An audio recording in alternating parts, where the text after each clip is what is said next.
Welcome back to our channel, Explained, where we discuss one interesting topic a day. In today's video, we will look at the lesser-known aspects of the living conditions of Chinese Muslims in the camps. The ongoing persecution of Chinese Muslims, particularly the Uighur community, has drawn international attention and condemnation. Reports of human rights abuses, forced labor, and mass internment have emerged from the region. But there is still much that remains unknown about the daily lives of these individuals within the camps. In this video, we will explore some lesser-known facts about their living conditions and provide examples of their experiences. Before we proceed, I'd really appreciate a like and subscribe to my channel. Cultural erasure. Chinese Muslims in the camps are being subjected to cultural erasure as well. The Chinese government is actively suppressing the Uyghur language and culture by imposing the Mandarin language in schools and workplaces. The detainees are being forced to learn Mandarin and are being denied access to Uyghur language and cultural education. This cultural erasure is an attempt to assimilate the Uyghur people into the dominant Han Chinese culture. Forced labor. The Chinese government has reportedly used forced labor in the camps as a means of political indoctrination and economic exploitation. Many individuals are forced to work long hours in factories and other industries without pay or benefits. In 2020, a report by the Australian Strategic Policy Institute revealed that more than 80 global brands, including Nike, Adidas, and Apple, were using forced labor in their supply chains, with a significant proportion of the forced labor coming from the Uyghur population. The report documented cases of Uyghur detainees being forced to work in factories that supply these global brands, often for long hours and with no pay. Sexual abuse and forced sterilization.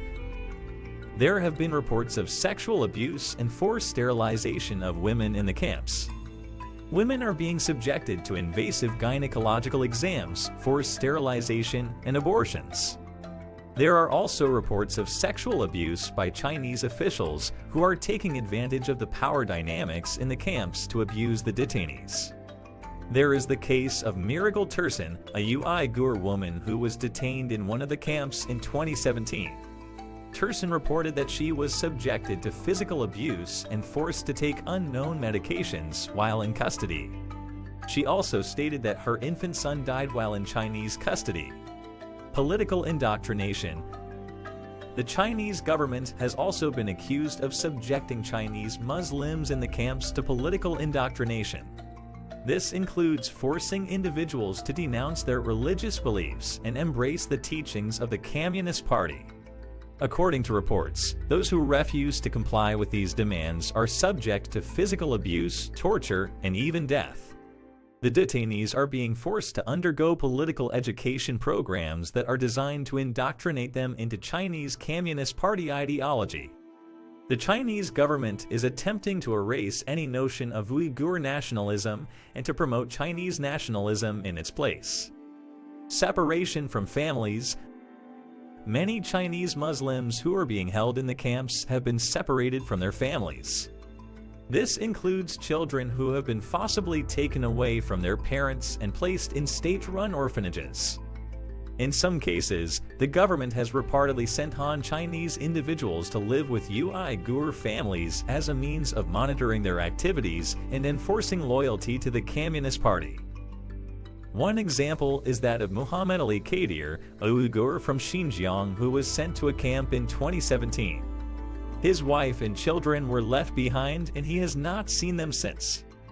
His wife and children have also been forced to move several times and have been under constant surveillance. Repression of religious practices. Chinese Muslims are prohibited from practicing their religion freely, with reports of restrictions on the wearing of veils, beards, and other religious symbols. They are also not allowed to observe Ramadan, and those who are caught fasting are punished. In addition, Chinese authorities have confiscated religious texts and closed mosques in the region. In 2017, Chinese authorities in Xinjiang banned men from growing long beards and women from wearing veils in public. In 2019, the New York Times reported that Uyghur Muslims were being prevented from practicing their religion freely. The report documented cases of Uyghurs being punished for praying, fasting during Ramadan, or even having a copy of the Quran in their possession. Punishment for minor offenses. The Chinese government has been known to punish detainees for minor offenses such as praying or speaking Uyghur. Detainees are subjected to harsh punishments, including solitary confinement and beatings for these minor infractions. This punishment is designed to instill fear and compliance in the detainees and to break their spirit. Overcrowding and poor living conditions.